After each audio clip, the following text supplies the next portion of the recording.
नमस्कार, मी प्रतीक्षा. DNA मराठीमध्ये आपलं स्वागत. श्रीगोंदा तालुक्यातील शेडगाव येथील आदिवासी पारधी समाजाच्या कुटुंबांनी अनेक वर्षांपासून गट क्रमांक 662 मधील 2 हेक्टर गायरान जमिनीवर केलेले अतिक्रमण कायमस्वरूपी करून संबंधित कुटुंबांचे नावे सातबारावर नोंदवावी, तसेच जातीचे दाखले व ओळखपत्र राज्य अभियान योजनेअंतर्गत मिळावे, तसेच जमीन कोणत्याही सौर ऊर्जा कंपनीला अथवा इतर खासगी प्रकल्पासाठी देऊ नये अशी मागणी आदिवासी पारधी संघटनेच्या वतीनं जिल्हाधिकारी यांच्याकडे निवेदनाद्वारे करण्यात आली.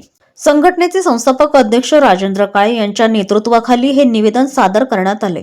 यावेळी दीपक काळे, अविनाश काळे, रोहित काळे, आनप काळे, विकास काळे, ज्योती काळे यांच्यासह पारधी समाजातील कुटुंबीय मोठ्या संख्येने उपस्थित होते. शासनाचे विविध निर्णय आणि सर्वोच्च न्यायालयाच्या निर्देशानंतरही काही कुटुंबांना अतिक्रमण हटविण्याबाबत सूचना दिल्या जात असल्यानं त्यांच्यावर बेघर होण्याची भीती निर्माण झाली आहे. गेल्या अनेक वर्षांपासून ही जमीन पारधी समाजाच्या कुटुंबांच्या वास्तव्यास व उदरनिर्वाहासाठी वापरण्यात असल्यानं ती कोणत्याही सौर ऊर्जा कंपनी, खासगी संस्था किंवा इतर प्रकल्पासाठी हस्तांतरित करू नये अशी मागणी करण्यात आली आहे. तसेच या कुटुंबांच्या पुनर्वसनाबाबत व कायदेशीर हक्कांबाबत अंतिम निर्णय होईपर्यंत जमीन हस्तांतरण, संपादन किंवा बेदखल करण्याची कोणतीही कारवाई करू नये अशीही मागणी निवेदनात करण्यात आली आहे.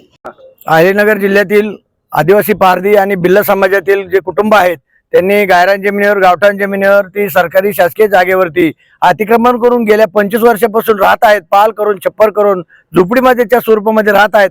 परंतु अजूनही त्यांच्या नावावरती ती जागा नसल्यामुळं आज जे शासनाचे घरकुल येत आहेत ग्रामपंचायत मार्फत, शासनामार्फत जे घरकुल येतात ते बांधण्यासाठी जागा नसल्यामुळे घरकुल मागे जात आहे, तो निधी मागे जातो आहे. म्हणून शासनाला विनंती आहे की राहत्या घराखाल्या जागा तातडीने नावावर करण्यात यावी आणि ज्यांनी गायरान जमिनीवर अतिक्रमण केले आहेत त्यांच्या नावावर 7/12चा नोंद लावून अतिक्रमण धारकांना नावे नोंद करून त्यांना 7/12ला नोंद लावून त्यांना त्या जमिनी दिल्या पाहिजे. अन्यथा आम्ही येत्या 7 तारखेला मोठ्या बोंबाबोंब आंदोलन करणार आहेत आणि पारधी आणि भिल्ल समाजाचे उघडे नागडे जे मुलं आहेत अर्धनग्न अवस्थेमध्ये इथं बोंबाबोंब आंदोलन केले जाईल. आजही त्यांना मतदानाचा अधिकार नाहीये आणि 79 वर्ष झाले स्वतंत्र भारताला होऊनही तरी अजूनही मतदानाचा अधिकार नाही. अजूनही त्यांना आधार कार्ड नाहीये. इथं जन्माच्या नोंदी भटकंती असल्यामुळे त्यांना अजूनही त्यांच्या जन्माच्या नोंदी नाहीयेत. ग्रामपंचायतला नोंदी नसल्यामुळे नोंद आणा म्हणतायत.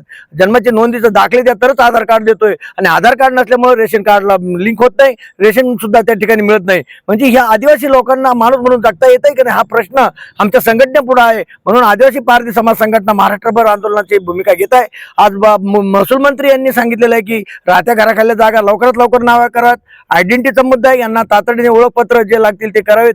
श्रीगोंदा तालुक्यामध्ये 21, 22, 23 तारखेला जे शासकीय योजनेने मार्फत आपण कॅम्प घेतलेला आहे याचा लाभ जास्तीत जास्त आदिवासी लोकांना मिळणार आहे, भटक्यांना मिळणार आहे आणि त्यांना जन्माचे दाखले देऊन तातडीने कोणत्याही परिस्थितीमध्ये जन्माचे दाखले देण्याची व्यवस्था करावी. आधार कार्ड देण्यात यावे, रेशन कार्ड देण्यात यावे. जातीचे दाखले अजूनही मुलं शिकल्यामुळं नाही न शिकल्यामुळं, लोक न शिकल्यामुळं त्यांना जातीचे दाखले सुद्धा मिळत नाही. या सगळ्या गोष्टी जे आहेत, आयडेंटिटीचा मुद्दा जो आहे तो वंचित विकास संस्था, खंडाळा आणि आदिवासी पारधी समाज संघटना यांच्या वतीनं हे आंदोलन आम्ही पुकारलेलं आहे आणि याचा पुढचं काम म्हणून आपण कशा पद्धतीने याला आयडेंटिटीचा मुद्दा सुटेल आणि गायरान जमिनी, घराखाल्या जागा, घरकुल योजना, शासकीय योजनेचा विविध पद्धतीनं जातीचा दाखला नसल्यामुळे कुठलीही योजना मिळत नाही, घरकुल नाही, कुठली शासकीय योजना मिळत नाही. म्हणून त्यांना जातीचे दाखले पहिल्यांदा आयडेंटिटीचा मुद्दा सोडा आणि नंतर घराखाल्या जागा नावावर करा, जेणेकरून सगळ्या सुविधा त्यांना मिळतील. त्यांच्या मुलाचा शिक्षणाचा, संरक्षणाचा, सहभागाचा, आरोग्याचा हे अधिकारापासून पूर्णपणे वंचित पारधी आणि भिल्ल समाजाच्या लोकांना, मुलांना होत आहे.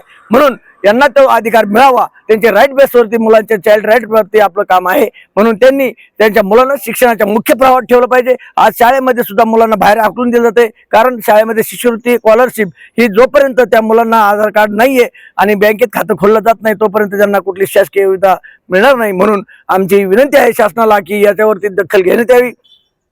तातडीनं यांच्या कॅम्प्सद्वारे त्यांना दाखले मिळण्यात आणि गायरान जमीन आणि वन जमीन या नावावर मिळावेत, वनपट्टी मिळावेत. वन हक्क कायदा आहे, विशीपिशी आहे, गाव पातळीवरती हे सगळ्यांचं मुलांच्या संरक्षणाचा मुद्दा, शिक्षणाचा मुद्दा हे मूळ आयरणीवर लटकलेला आहे. म्हणून माझी शासनाला विनंती आहे की याला तातडीने या लोकांना आयडेंटिटीचा मुद्दा मिळवून द्यावा आणि शासकीय जमीन त्यांच्या घराखाल्या जागा नावावर मिळाव्यात आणि त्यांना घरकुल मिळावं आणि त्यांना मुख्य प्रवाहात येण्यासाठी मदत करावी. एवढीच मी विनंती करतो आणि थांबतो. माझं नाव भाग्यश्री दीपक काळे. आम्हाला तिथं घरकुल सगळं देत नाही. आम्हाला आमच्या लेकर बाळांना शिक्षण नाही, काय नाही. आमचे लेकर कुठं आम्ही शिकवावा. आम्हाला लय परिस्थिती आमची बिकट आहे सर. तिथं आम्हाला समजा व्यवस्थित पाहिजे तर आम्हाला घरकुल आलेलं बांधायला जागा देत नाही. आम्हाला जमीन नाही सर. आम्ही काय करायचं? आमचे लेकर बाळ शिकायचे आहेत. आमचे लेकर शिकून बी त्यांना स्कॉलरशिप देत नाही, काय नाही. काय करायचं? आम्ही गरिबांनी कुठे जायचं? आम्ही इकडे आलं तर इकडे काय म्हणतात आम्हाला, सरकारकडे जावा तुम्ही, मागणी करा, सरकार काय म्हणते ते बघा तुम्ही. राहणार शाळगाव, तिथं माझं गायरण आहे. गायरानामध्ये तिथं जागा देत नाही, घरकुल देत नाही.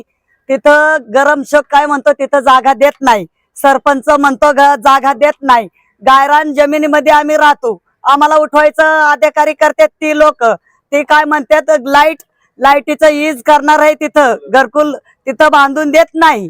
घरकुल बांधून देत नाही आम्हाला, तिथं राहून देत नाही. आम्हाला जागा द्यावा, घरकुल द्यावा, गायरान मध्ये तिथं राहायला जागा द्यावा, आम्हाला खरेदी करून द्यावा, त्यांनी नाव करून द्यावा. गायरान 50 वर्षापासून राहतो आम्ही तिथं. गायरानात का आम्हाला राहून देत नाही. सरपंच काय म्हणतो, इजू शेंडे, की ते म्हणतो की काय आहे तिथं राहायचं नाही, हीच करणार आहे आम्ही. तिथं 50 वर्षापासून राहतोय सर, तरी आम्हाला जागा देत नाही, घरकुल देत नाही. एवढी किमा येतात, किमा सुद्धा आम्हाला देत नाही. आमच्या म्हाताऱ्याची 100 पिढी झाली सासऱ्याची, तरी घरकुल सुद्धा देत नाही, का मजुरी काहीच देत नाही आम्हाला. ती मागणी काय आहे, गायरानामध्ये राहणार, घरकुल मागणार, जमीन घरकुल देणार. तिथं जमिनीत गायरानात आम्हाला घरकुल द्यावा आणि जमीन द्यावा आम्हाला. प्रतिनिधी मुंतजीर शेख, DNA मराठी, अहिल्यानगर.